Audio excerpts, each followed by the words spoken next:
안녕하세요. 그녀의 북살롱 미셸입니다. 네, 오늘 비가 내리는 일요일입니다. 그래서 오늘 같은 날 딱 맞는 그런 재밌는 여행 소설 하나 가지고 왔어요. 바로 허클베리 핀의 모험입니다. 마크 트웨인의 작품이죠. 아마 많이 아실 거예요. 그렇지만 디테일한 내용은 잘 기억이 나시지 않는 분들이 대부분이지 않을까 싶은데요. 오늘 한번 고미숙 선생님의 버전으로 이 허클베리 핀의 모험을 소개해 드려 보겠습니다. 허클베리 핀의 모험과 톰 소여의 모험은 둘 다 마크 트웨인의 작품이에요. 우리에게 더 알려지기로는 톰 소여의 모험이 더 많이 알려져 있고, 그게 또 아동 소설이다 보니까 어렸을 때 이렇게 한 번씩 거쳐 오셨을 것도 같고요. 그렇지만 허클베리 핀의 모험은 아마 원전을 전체 다 읽으신 분들은 많지 않으실 것 같아요. 문고판으로 이렇게 보신 분들은 많이 있으실 테지만 원 버전은 매우 길고 두껍다고 하더라고요. 저도 보기는 했는데 문고판으로 그것도 아주 오래전에 봤어서 세부 내용까지는 기억이 나지 않고 뭔가 이 통쾌했던 뭐 그런 기억이 키득키득하면서 봤던 그런 기억이 나는데 지금 또 고미숙 선생님의 그 해설로 다시 그 스토리와 메시지를 다시 떠올려 보니 이 불후의 명작이 이래서 되는 거구나.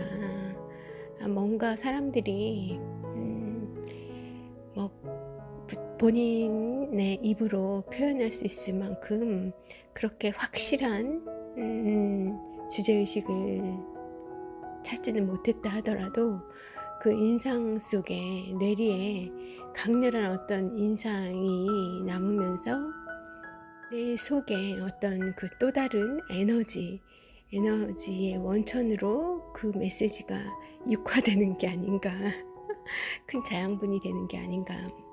그래서 불후의 명작으로 그런 작품들이 불후의 작품으로 남는 게 아닌가 하는 생각이 들었어요. 각설하고요. 이 정도면 제목도 어느 정도 풀렸을 것 같으니까 책 속 이야기로 들어가 보겠습니다. 먼저 내 친구를 소개합니다 라는 제목으로 고미숙 선생님이 이 허클베리 핀, 헉이죠. 허클베리 핀의 모험의 주인공인 헉을 소개하고 있어요. 톰 소여의 모험에서 그 톰과 절친이기도 했던 인물이 허클베리 핀에서는 이제 주인공으로 등장을 하는 겁니다. 자, 허클베리 핀의 주인공이에요. 헉은 톰의 절친이다. 명성으로 따지자면 톰이 헉을 앞선다. 헉을 모르는 사람은 있어도 톰을 모르기는 좀 어렵다. 하지만 두 작품은 운명적으로 연결되어 있다. 톰 소여의 모험에서 헉은 조연으로 등장했었다. 그리고 허클베리 핀의 모험에서는 톰 소여의 모험의 주인공인 그 톰이 소설의 말미에 카메오로 잠깐 등장한다. 톰의 눈에 포착된 헉의 캐릭터는 이렇다. 허클베리는 동네 어머니들이 하나같이 몹시 미워하고 두려워하는 아이였다. 왜? 빈둥거리는 데다 상스럽기 때문이다.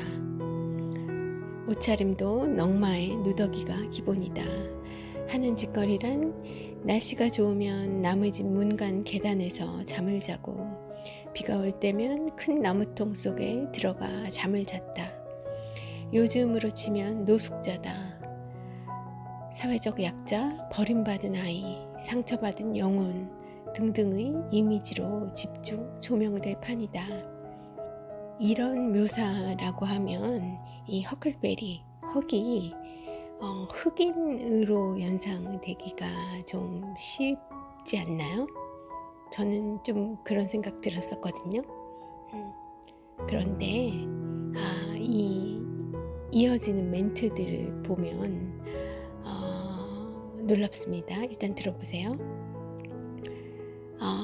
헉은 이 상황을 다르게 받아들이는 거죠. 허클베리는 학교도 교회도 갈 필요가 없고 낚시질이든 수영이든 마음대로 할 수 있고 또 목욕을 할 필요도 없고 욕지거리를 해대도 말리는 이가 없다. 그러니 이게 얼마나 좋은 생활이냐는 거예요. 사회적 약자, 버림받은 아이, 상처받은 영혼, 문제야, 노숙자 이게 아니라 한마디로 이 녀석 헉은 정말로 인생을 살맛나게 하는 데 필요한 모든 것을 뭐든지 다 갖추고 있었다. 바로 이 아이가 허클베리 핀의 주인공 허클베리였던 겁니다. 그리고 하나 더 말씀드리자면 세인트 피터스버그에 살면서 어른들한테 시달리며 괴로워하는 얌전한 아이들이라면 누구나 다 좀 전에 읽어드린 것처럼 이렇게 생각했다고 묘사되어 있어요. 톰 소여의 모험에서요. 그러니까 이 아이들의 우상이었던 거죠. 사실 학교 다니고 가정에서 보호받는 심한 보호를 받고 있던 그런 아이들, 얌전한 아이들이 모두 다 속으로는 이 허클베리 핀을 부러워했을 거라는 겁니다. 네, 헉은 모든 아이들의 우상으로 소개가 돼요. 몹시 당황스럽겠지만 사실 이것이 성장기 아이들의 진면목인 거죠. 우리 세대에서 지금의 대한민국에서 받아들이기 좀 어려울 수 있어요.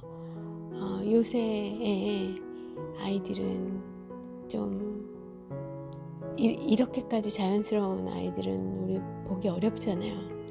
다 이 제도권의 타가소, 보육원, 유치원, 초등학교 그 안에서 또 학교 끝나고 나면 학원으로 그 학원이 가서 운동하고 피아노 치고 이런 학원일 수도 있겠습니다만 어쨌든 이 제도권 안에서 나름의 적응을 잘 하고 있는 그런 우리 어린이들의 모습, 그런 어린이들의 문화에서는 이 허클베리 핀 속에 그려진 톰 소여의 모험 속에 소개된 헉이라는 아이와 주변 아이들의 이런 상황들이 많이 낯설죠. 그렇지만 마크 트웨이는 이런 지저분하게 욕설을 해대면서 싸돌아다니는 존재들, 이런 존재를 청소년으로 표현하고 있어요. 로 읽어드리면 이래요. 하지만 우리에겐 이런 모습이 너무 낯설다. 아니 공포스럽다. 예쁘장하고 고분고분하고 방에 콕 박혀있는 모습에 익숙해져서다. 왜? 애고 어른이고 아이고 어른이고 문명과 제도에 완전 쩔어버린 탓이다. 덕분에 우리는 우리 안에 있는 야생의 추억을 몽땅 다 망각해버렸다. 이렇게 해서 톰 소여의 모험에 톰의 친구로 소개되었던 그 허클베리 헉을 소개 우선 드렸어요. 자, 그러면 이제 허클베리 핀의 모험 속으로 이제 완전 넘어와서 또 새롭게 펼쳐지는 헉의 모험을 따라가 보도록 하겠습니다. 자, 그렇게 동네 어머니들이 하나같이 몹시 미워하고 두려워하는 아이였던 그런 허클베리가요, 톰과 모험을 하게 되어 해적놀이와 보물찾기 모험이었죠. 그리고 그 모험 덕분에 엄청난 돈이 생기게 됩니다. 바로 6,000달러에 달하는 엄청난 돈이 생겼고요. 그렇게 되자 허클베리가 곧바로 문명 세계에 편입이 되게 되었어요. 이제 더글라스 과부댁의 보호를 받으며 살게 된 거죠. 그러면서 처음으로 사회생활 같은 사회생활을 하게 되는 겁니다. 사실은 더 정확하게 표현하자면 그 문명 세계 안에 내동댕이 쳐진 거예요. 그렇다. 흑에게 있어 문명은 진보가 아니라 추락이다. 온통 빗장과 족쇄로 가득 차 있기 때문이다. 3주간 이 고통을 견디다 마침내 헉은 종적을 감추어 버립니다. 그가 다시 찾아간 곳은 도살장 뒷곁에 뒹굴고 있는 빈 나무통 속이었어요. 큰 나무인데 속이 비어있는 그 이제 버려진 나무통 속에 들어가 있었던 거죠. 피해서 도망을 간 거예요. 문명을 피해서. 톰이 그를 다시 찾아냅니다. 톰에게 헉은 절규해요. 어떻게요? 이렇게요. 재밌는 표현이 나오는데 들어보시죠. 과부댁은 종이 땡땡 울리면 식사를 하고, 또 종이 땡땡 울리면 잠을 자고, 그리고 또 종이 땡땡 울리면 일어난다니까. 난 정말로 견딜 수가 없어. 그러니 톰이 이렇게 위로하죠. 다른 아이들도 다 그렇게 하고 있어, 헉. 그런데 여기서 헉의 명대사가 나옵니다.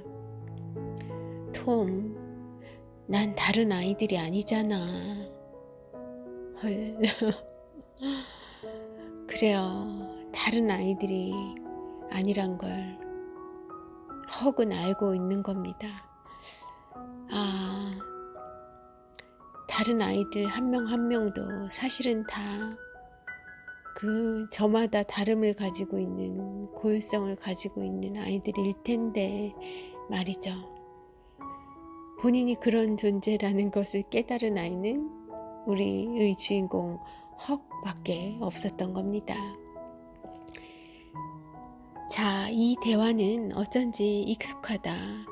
요즘도 왜 그렇게 매여서 사느냐고 물으면 다들 이렇게 말한다.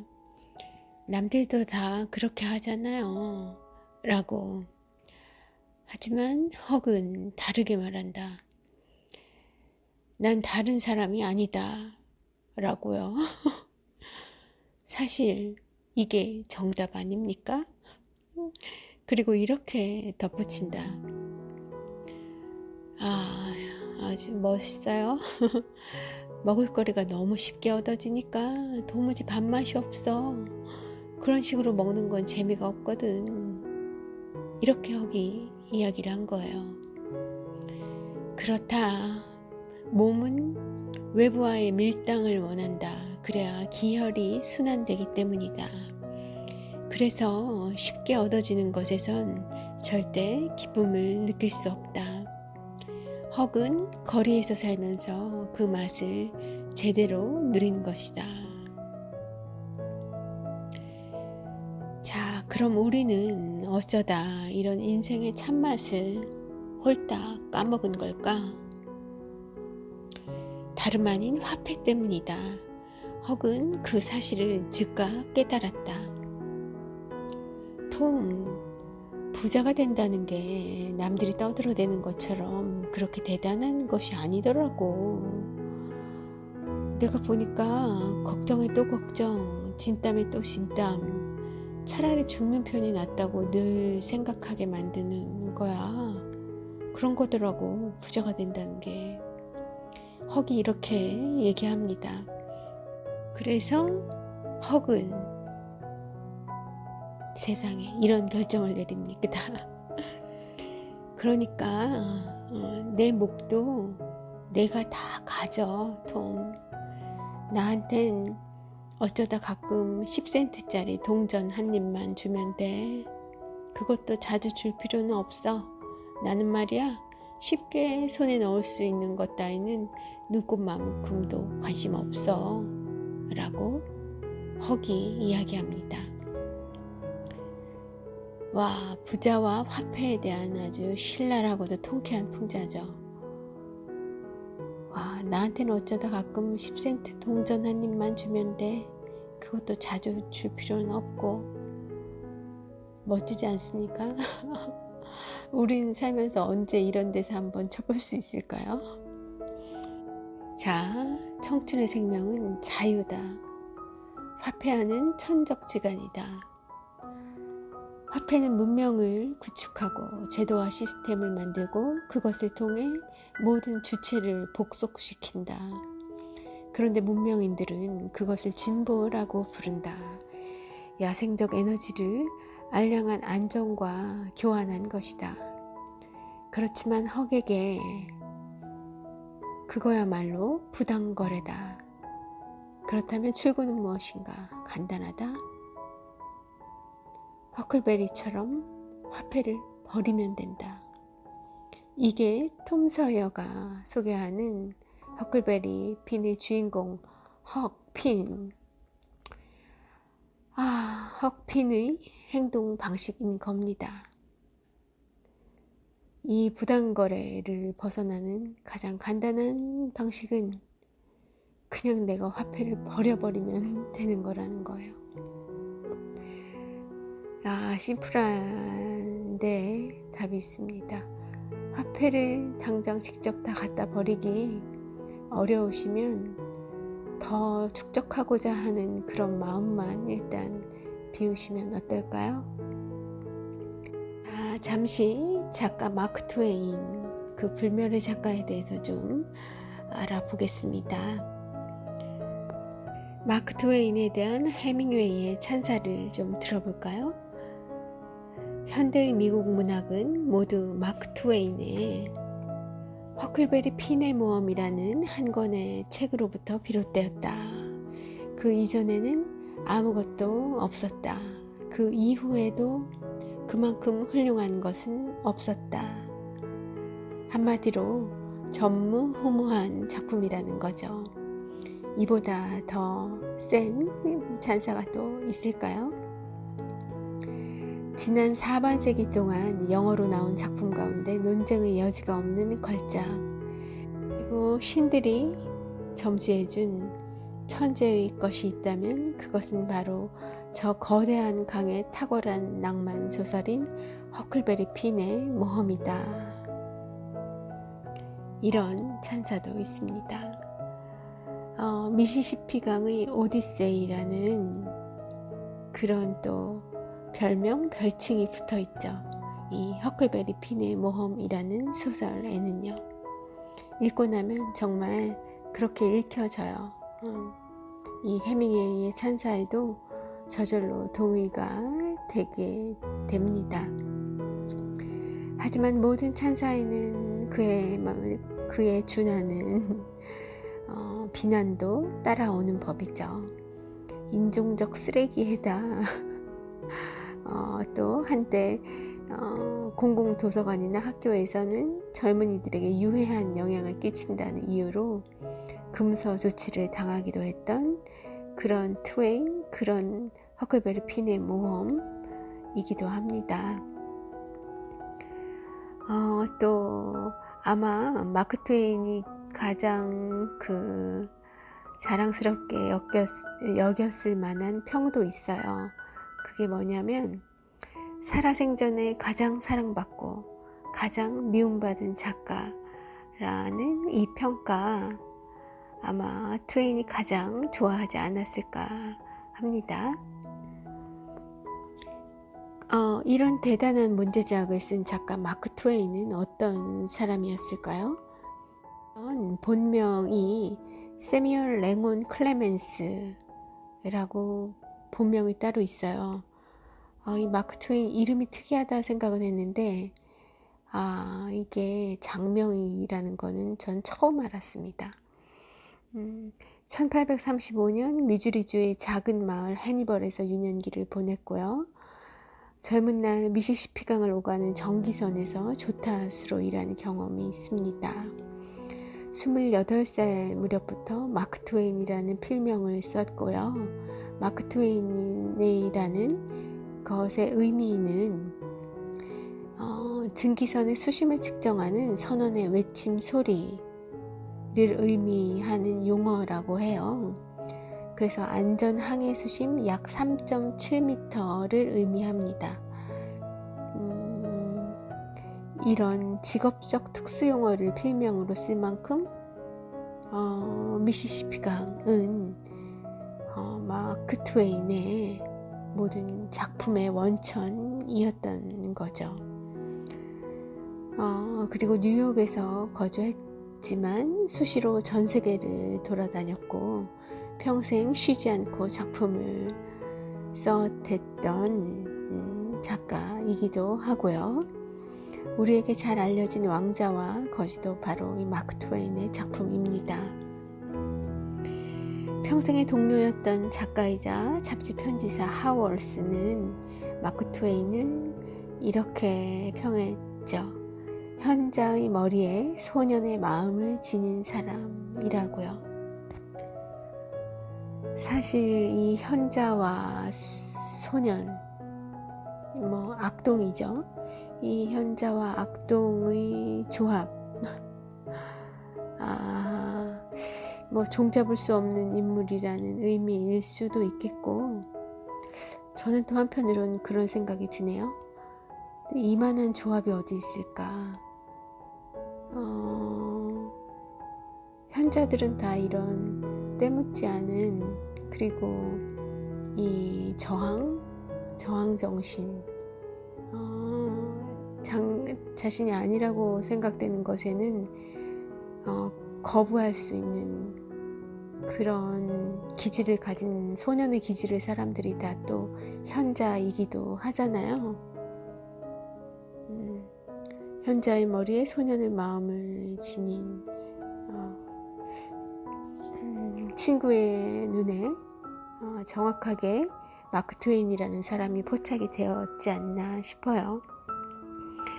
미국식 유머의 거장, 그리고 베스트셀러 제조기였고 3년에 걸쳐 19개의 침실에 5개의 욕실을 지닌 대저택을 지었으며 그곳을 방문하는 지식인, 예술가들을 접대하느라 가산을 탕진하기도 했던, 그러니까 친구들을 엄청 좋아했던 사람이네요. 그의 작품을 보면 그 작품에서 느껴지는 그에 대한 분위기와 일치해요. 혼자 이렇게 외롭게 고립된 삶을 살아간 그 호밀밭의 파수꾼의 셀린저와는 완전 다른 느낌이죠. 삶이 힘들고 부조리해도 항상 이 낙천적인과 긍정적인 에너지를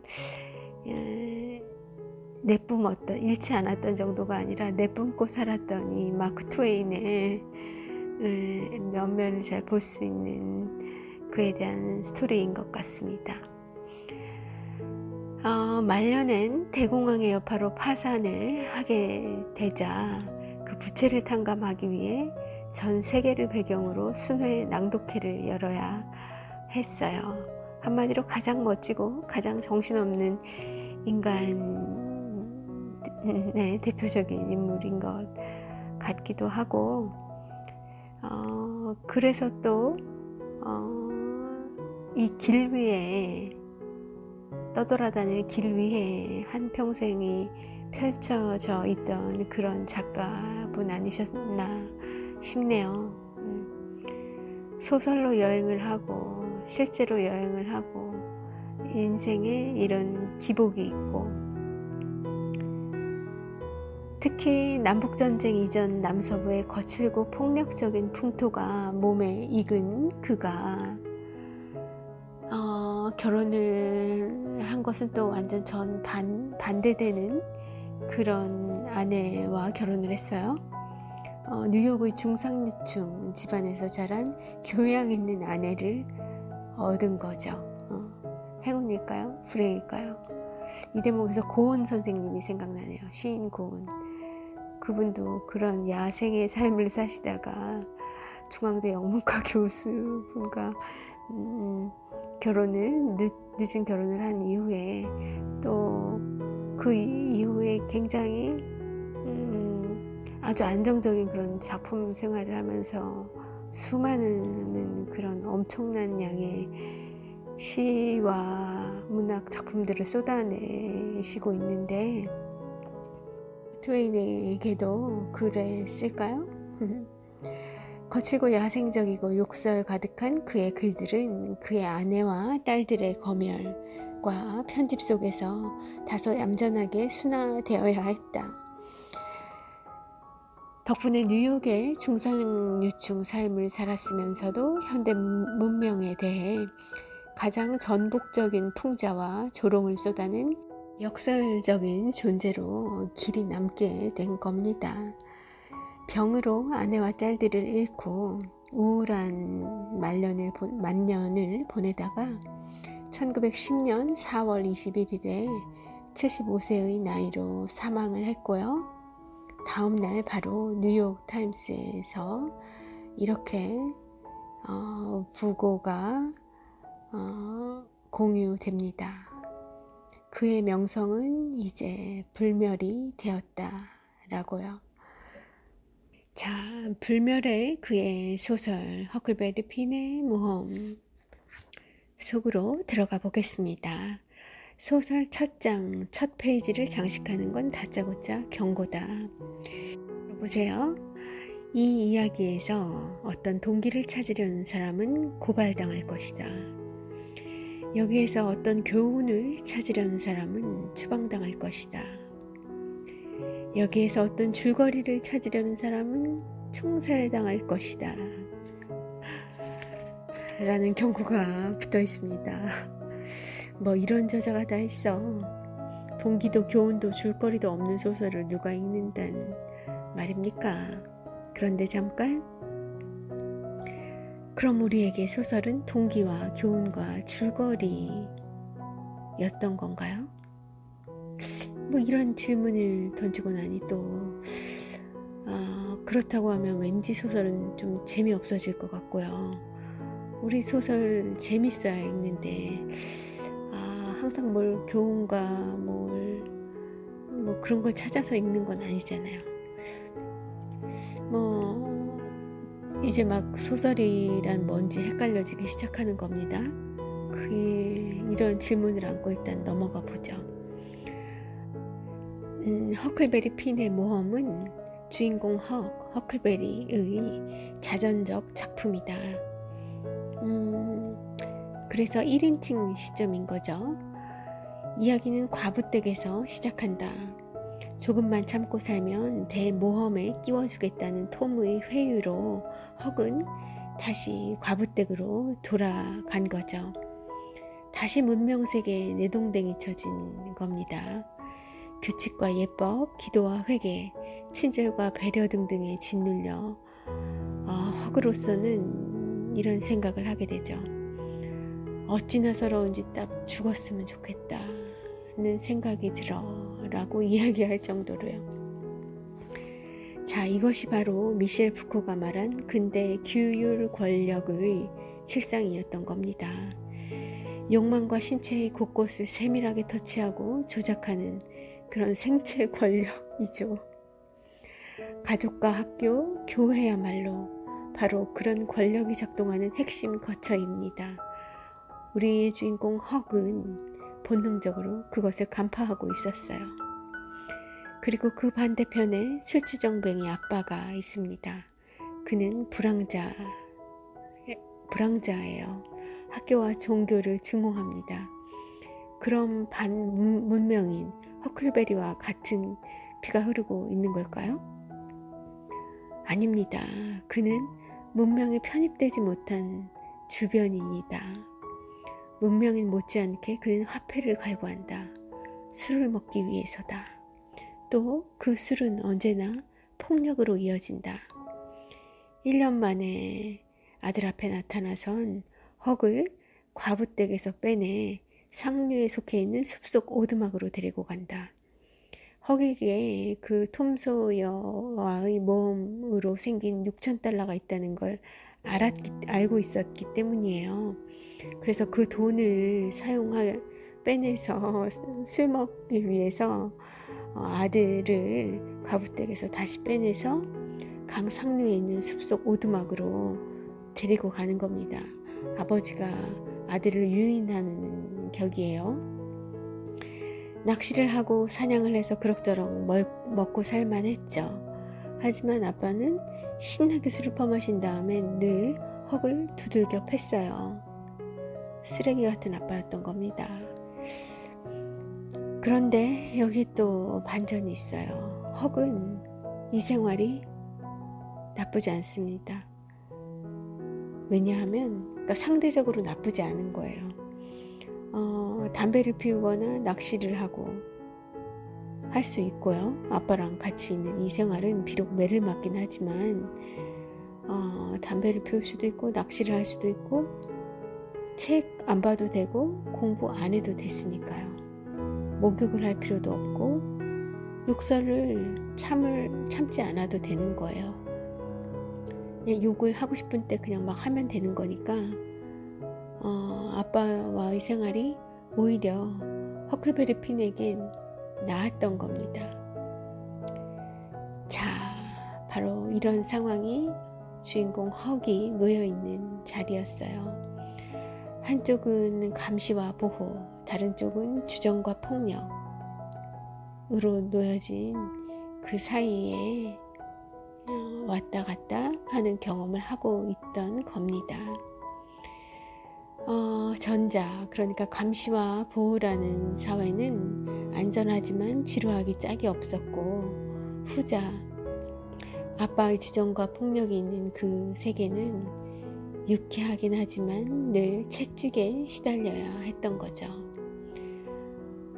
사실 이것이 문명의 이중주의입니다. 금욕 아니면 방탕, 규율 아니면 폭력. 지금도 이 둘 사이를 격하게 오가고 있는 우리의 문명이지 않습니까? 라고 고미숙 선생님이 질문을 던지시네요.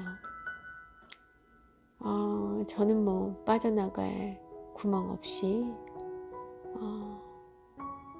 그렇군요. 동의하게 되네요. 헉은 아빠의 폭력에서 벗어나고 싶지만 과부댁으로 돌아가고 싶은 생각은 더더욱 없습니다. 그렇다면 방법이 무엇이겠어요? 오직 하나죠. 멀리 떠나버리는 겁니다.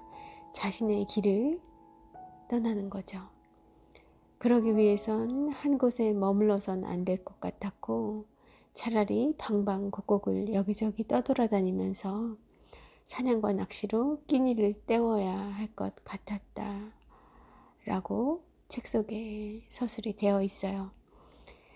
드디어 주인공 허클베리가 유목민의 삶을 시작하게 되는 그런 결심을 하는 순간입니다. 자, 이런 그의 여정에 또 한 명의 동반자가 나타나게 되어 이제 톰이 아니고 짐과의 만남이 있게 됩니다. 자, 세상에서 가장 확실한 도주가 뭘까요? 죽음이죠.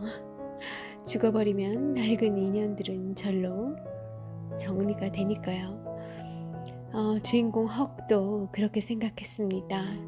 총으로 멧돼지를 잡아서 자신이 마치 강도한테 납치되어 익사한 것처럼 일을 꾸며요. 그런 다음 카누에 누워서 파이프 담배를 피우며 앞으로의 계획을 세웁니다. 좋아, 그럼 이제는 어디든 가고 싶은 데로 가면 돼. 어디로 갈까? 그래, 잭슨 섬이 딱이야. 그렇게 잭슨 섬으로 숨어듭니다. 헉의 작전은 성공했어요. 마을 사람들은 헉의 시체라도 찾기 위해 강물 속으로 대포를 쏘고 찾기 위한 안간 힘을 다합니다. 헉은 잭슨 섬에 숨어서 마치 영화를 감상하듯 그 광경을 바라보죠. 자신의 죽음을 구경하는 맛이라니 어땠을까요? 수색은 실패했고 마침내 헉은 죽었다고 판단 내려졌습니다. 야호, 이제 해방인 겁니다. 과부댁의 규율에서도 아빠의 폭력에서도 헉은 완전히 벗어났어요. 한데 이 자유에는 쓸쓸함이 수반됩니다. 자신의 죽음과 더불어 모든 친구들도 과부댁만 아빠만 사라진 게 아니라 모든 친구들도 사라졌기 때문이죠. 하지만 인연은 가고 또 오는 법. 그 시간 흑인 노예 짐도 헉이 숨어든 이 잭슨 섬으로 숨어들고 있었습니다. 둘은 서로를 알아보죠. 둘의 대화 들어보실까요? 헉이 이렇게 이야기해요. 근데 이 섬에 온 지는 얼마나 됐어, 짐? 짐이 답합니다. 내가 죽은 바로 다음날 여기 왔지. 짐이 묻습니다. 그나저나 내가 이 섬에 온 지는 얼마나 된 거야? 헉은 이렇게 이야기해요. 내가 죽은 날 그날부터지. 무슨 선문답 같죠? 좌우지간 헉의 죽음과 짐의 도주는 이렇게 동시적으로 발생한 겁니다. 이 동시성 때문에 마을에선 짐이 헉을 죽인 범인이라고 간주해요. 그렇지만 짐이 도주를 한 건 짐은 노예였거든요. 흑인 노예. 그런데 그의 주인인 왓슨 양이 $800에 짐을 남부로 팔아 넘기려고 했기 때문에 도망을 한 거예요. 당시 남부는 가혹한 노예 제도로 악명이 높았죠. 그런 남부에 팔려가느니 차라리 도망을 가는 게 낫겠다고 여긴 것이었던 이 짐이 집을 탈출해서 이 섬, 잭슨 섬으로 숨어들었던 겁니다. 둘은 만나자마자 친구가 되어 한 명은 백인이고 한 명은 흑인인데 그리고 한 명은 미성년이고 한 명은 성년인데 그런 차이에도 불구하고 둘은 서로 친구가 됩니다. 서로가 서로에게 너무나 절실했던 탓이죠. 여러분 이런 친구 있으십니까? 너무나 절실했던 그런 상황에서 만난 사람. 헉은 떠돌이 미성년자였고요. 함께 다닐 보호자 어른이 필요하던 상태였습니다. 짐은 어른이지만 흑인이자 도망 노예의 신분이었고요. 그래서 신분을 보장해줄 백인이 필요했던 겁니다. 나이와 신분 그리고 인종을 둘러싼 기묘한 대칭성의 관계였던 거죠. 이 대칭성 덕분에 둘은 바로 말을 틉니다. 헉은 어리지만 백인 나리이고 짐은 노예이지만 아저씨이니까 소년 불황자와 검둥이 도망자라는 세계적 커플이 탄생한 거고요. 이들의 잭슨 섬에서의 동거는 아주 달콤했습니다. 그렇지만 세상이 그들의 평화를 허락할 리, 영원히 허락할 리 물론 없겠죠. 짐이 헉을 죽였다고 생각하는 마을 사람들의 추격이 시작되고요. 결국 둘은 뗏목에 몸을 싣고 미시시피 강을 따라 흘러가게 그런 강위의 여정을 다시 시작하게 됩니다. 이로써 헉은 마침내 부활했죠. 상상조차 하지 못했던 새로운 인생이 펼쳐진 것이기 때문입니다. 아빠와 과부댁을 벗어나는 게 삶의 목표였는데 이제는 짐과 함께 새로운 운명 공동체를 함께 하게 된 거예요. 앞으로는 살인자 혹은 도망노예, 그 짐을 쫓는 그런 자들, 추격자들로부터 도주해야 되는 그런 운명에 같이 공동으로 놓이게 된 겁니다.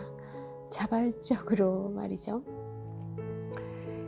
그러므로 이 여행은 더 이상 톰 소여와 같이 했던 그런 해적 노름 따위가 아닌 거죠. 이건 정말 진짜 도주였던 겁니다. 노예 제도와 공권력, 그리고 인종차별의 관습과 어떤 그런 무의식적인 그런 사람들, 그들의 폭력으로부터의 도주라고 볼 수 있겠습니다. 탈주였던 거죠. 허클베리 핀의 모험이 톰 소여의 모험과 같은 그런 악동 소설이 아닌 미국 문학의 최고봉으로 우뚝 서는 순간이라 하지 않을 수 없겠습니다. 이 소설이 단순한 모험담이 아닌 유목적 여정이 되는 지점도 바로 여기입니다.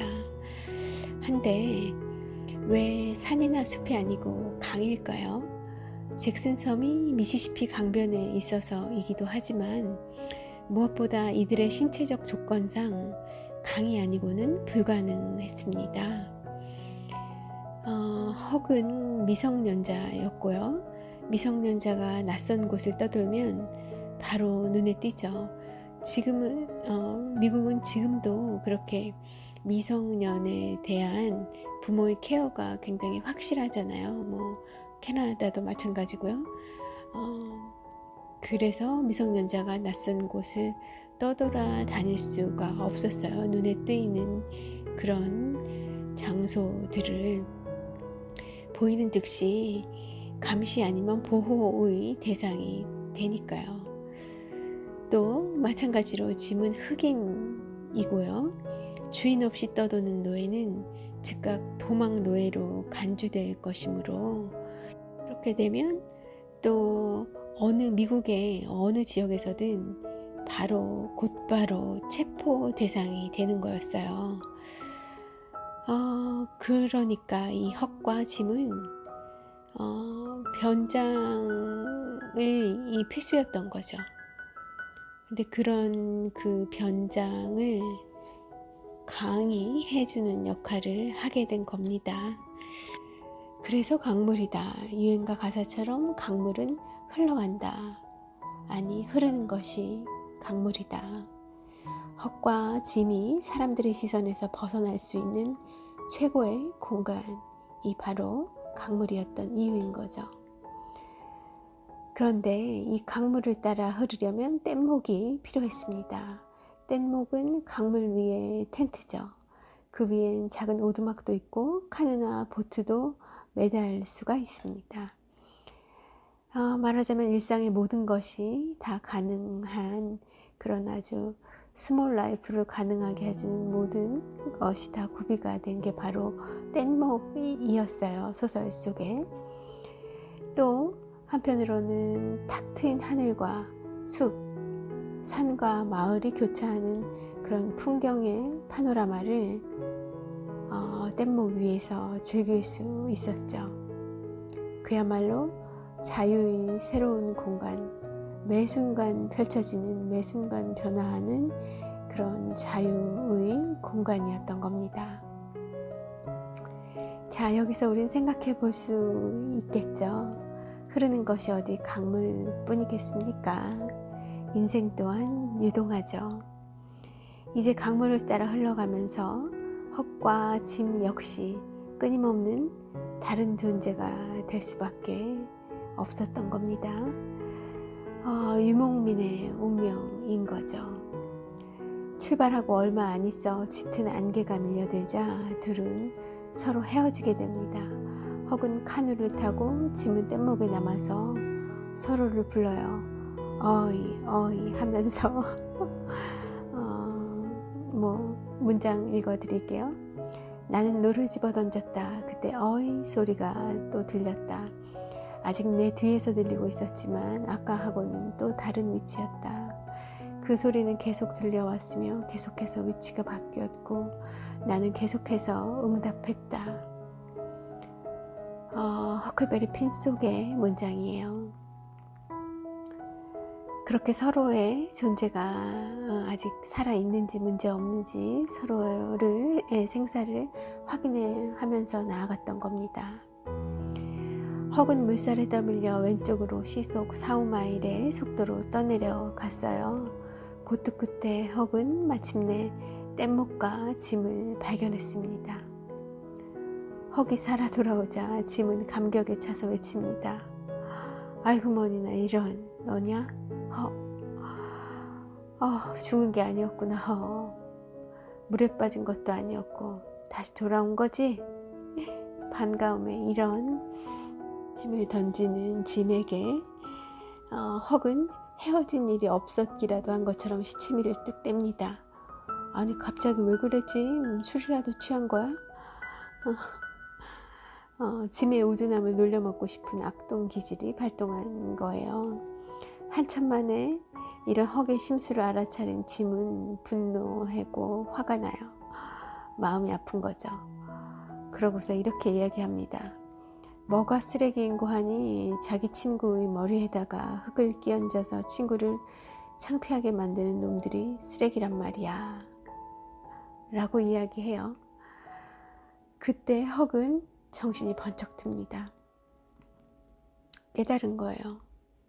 자신이 한 말이 얼마나 비열하고 더러운 그런 말인지 그런 행위인지를 순간 깨달은 겁니다.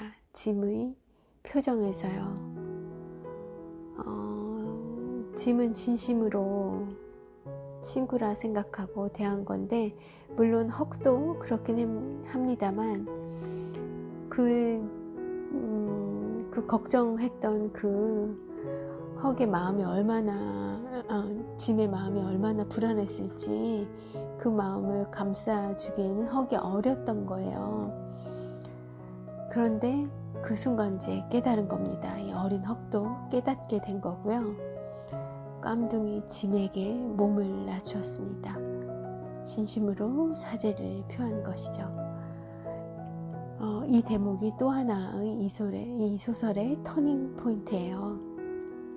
헉은 드디어 흑인노의 짐을 진정한 친구로 받아들이게 된 겁니다. 물론 이것은 서곡에 불과해요.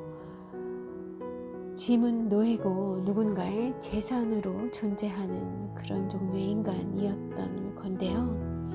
그의 자유를 돕는다는 건 누군가의 재산을 빼돌린 죄, 쉽게 말해 절도죄에 해당합니다. 헉이 비록 그 이웃으로부터 학교로부터 사회로부터 탈출해온 그런 반문명인이었지만 그도 그런 헉도 이런 통념에 사로잡혀 있었던 겁니다. 비록 어린 나이임에도 불구하고 노예라는 그 인식을 하고 있었던 거고요. 그리고 동시에 자신이 그런 절도죄를 범하고 있다는 것도 알았던 거예요. 그 정도로 당시 백인들에게 흑인 노예제는 아주 그냥 뼛속부터 있었던 신성 불가침의 진리였던 거죠. 노예는 인간이 아니라 재산이라는 이 폭력적 진리야말로 헉이 넘어서야 할 최후의 또 최고 높이의 문턱이었던 셈입니다. 헉은 과연 이 문턱을 넘어설 수 있을까요? 일단 터닝 포인트는 시작을 한 거고요. 진정한 친구로 짐을 받아들이기 시작한 거예요. 그러니까 노예와 또 진정 어린 진심의 우정이 가능한 단계로 일단 터닝을 하기 시작한 거고요. 자, 소설의 엔딩까지 지켜봐야겠죠. 이들의 첫 번째 목적지는 케이로였어요. 거기에 도착하면 노예제가 폐지된 자유주로 갈 수 있다고 이들은 생각했습니다. 하지만 그건 헛된 꿈이었어요. 방향을 잘못 잡았을 뿐더러 케이로에 도착했다고 생각하는 순간 갑자기 증기선이 뗏목의 한가운데를 통과하면서 뗏목은 부서지고 둘은 다시 찢어지게 됩니다. 팀은 늪지를 헤매게 되고 헉은 카누를 타고 표류하다가 강둑의 한 마을로 들어섭니다. 이런 식의 스토리 라인에 담긴 마크 트웨인의 의도는 명료합니다. 야생과 유목의 시선으로 정착민을 조명하겠다는 것. 늘 반대의 시선이었잖아요. 정착민의 시선에서 야생과 유목, 원주민을 바라본 것이 전통적인 그런 미국 개척자들, 아메리카 개척자들의 시선이었다고 하면 이 마크 트웨인은 반대의 시선으로 접근을 했던 겁니다. 야생과 유목의 시선으로 정착민의 그 삶, 화폐에 목매다는 그 삶을 재조명하겠다는 거고요. 그렇게 이 둘은 자유를 찾아 흘러 들어갑니다. 이 길을 방해하는 건 강둑에 살고 있던 정착민들이었어요. 이들의 삶은 그들이 떠나온 그 곳처럼 한없이 고상해 보이지만 사실은 부조리 투성이었습니다. 이제 헉의 시선으로 그들의 위선과 폭력성이 여지없이 까발려집니다. 헉이 우연히 찾아 들어간 집안은 그레인저 포드 가문, 교양 있는 중산층 가문이었어요. 이 집안 식구들은 친절하고 우아했죠. 헉 같은 뜨내기를 기꺼이 환대할 정도로 말입니다. 그런데 이들에겐 피 터지게 싸우는 원수가 있었어요. 바로 셰퍼드슨 가문. 가문끼리 오랜 원한이 있었던 그런 이른바 수건의 관계였던 겁니다. 로미오와 줄리엣이 생각나는 지점이네요. 수건이 뭐냐고 헉이 질문을 해요. 그러자 그 헉과 같은 또래의 버크, 그 집안의 한 사람이었던 버크라는 또래의 친구가, 또래의 인물이 이렇게 설명합니다. 어떤 사람이 다른 사람하고 싸우다가 그 사람을 죽이는 거지. 그러면 그 죽은 사람의 동행이 먼저 본 사람을 죽이는 거야. 그러면 또 양쪽 편에서 또 다른 형제가 나서고 그렇게 해서 하나씩 서로 죽여가는 거지. 그러면 이제는 사촌들이 끼어드는 거야. 그래서 결국 모두가 다 죽어 없어져야만 그 수건이란 것도 끝나는 거라고. 하지만 그 과정이 하도 느리기 때문에 시간이 오래 걸려.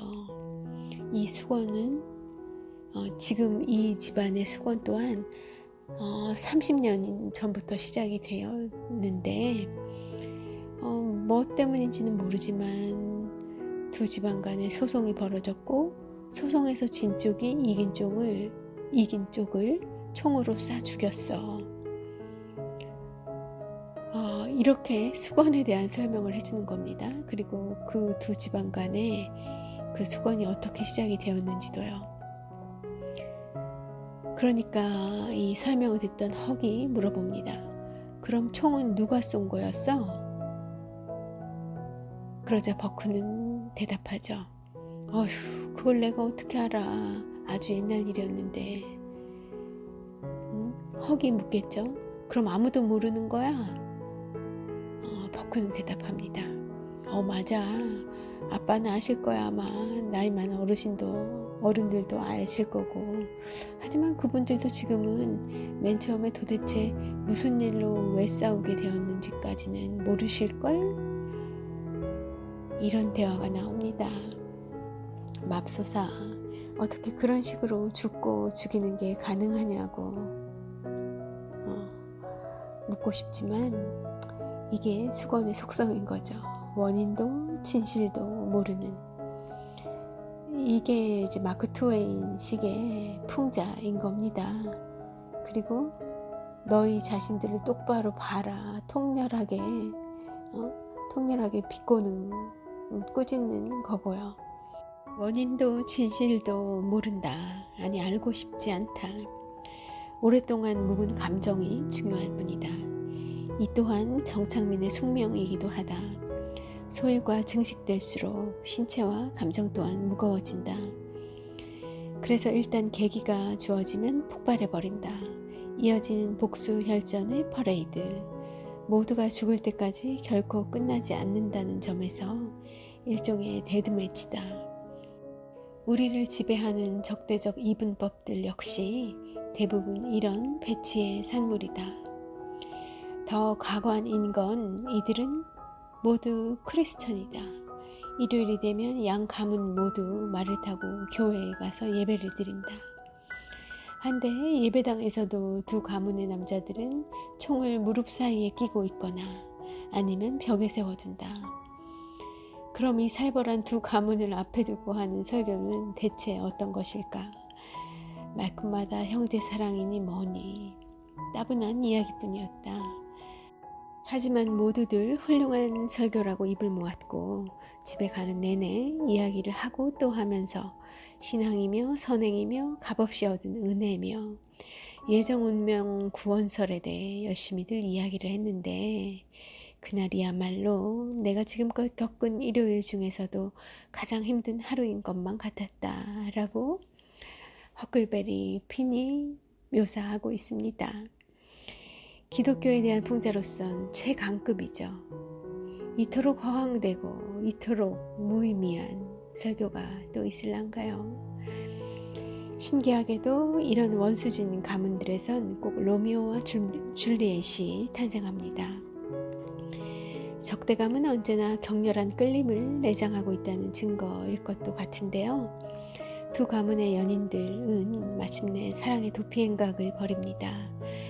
그러면 그 정도 되면 핑계김에 대충 화해할 것도 같은데 그렇지 않죠. 소설 속에서는 그렇지 않습니다.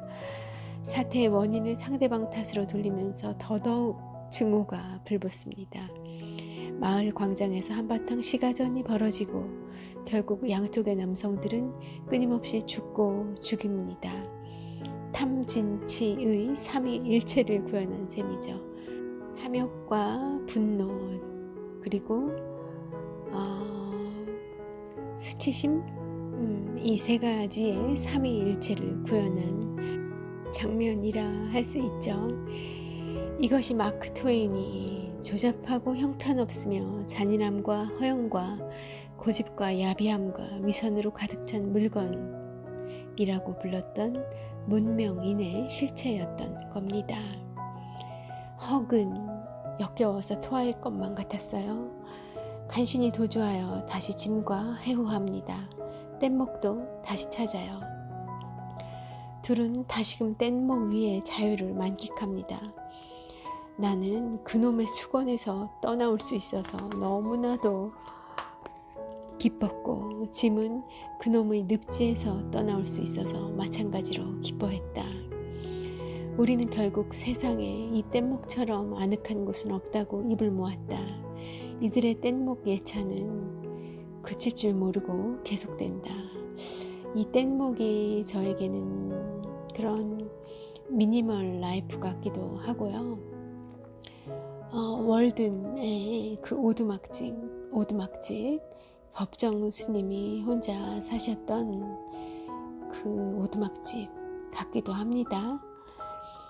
여러분도 뗏목에 한번 올라보시면 알 것이다. 그곳이 얼마나 자유롭고 느긋하며 편안한 장소인지 말이다. 라고 소설 속에 나옵니다. 그 뗏목 어디일까요? 여러분 어디에 그 뗏목 가지고 있으세요? 전 제가 머무는 이 낭독하는 이 공간, 저의 집이 그 뗏목 같이 느껴지네요. 어쩌면 저도 조금 이 허클베리 핀의 헉처럼, 짐처럼 조금은 이 무한질주하는 세상으로부터 벗어난 그런 상태와 점점 가까워지고 있는 것 같아요.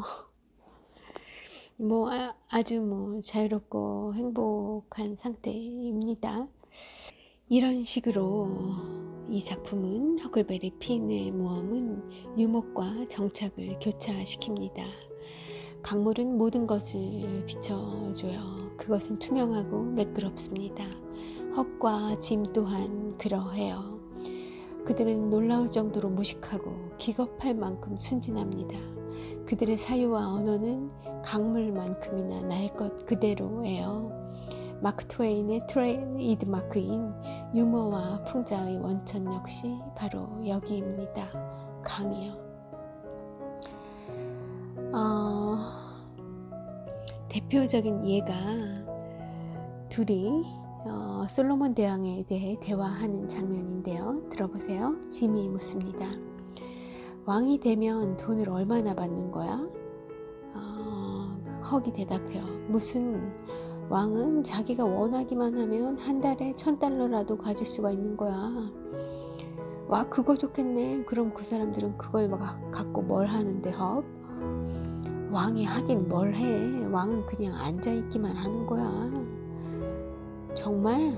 그런 거야? 그런 거야. 심심하다 싶으면 의회랑 입씨름도 하고, 그리고 모두가 자기 말을 안 듣는다 싶으면 그냥 모가지를 댕강 날려버리는 거지. 하지만 왕은 대부분 하렘에서 죽치고 살지. 하렘이 뭔데? 왕이 자기 마누라를 두는 데야. 솔로몬도 그런 걸 하나 더 쓸 거야. 그 양반은 마누라가 100만 명이나 된다고 하거든.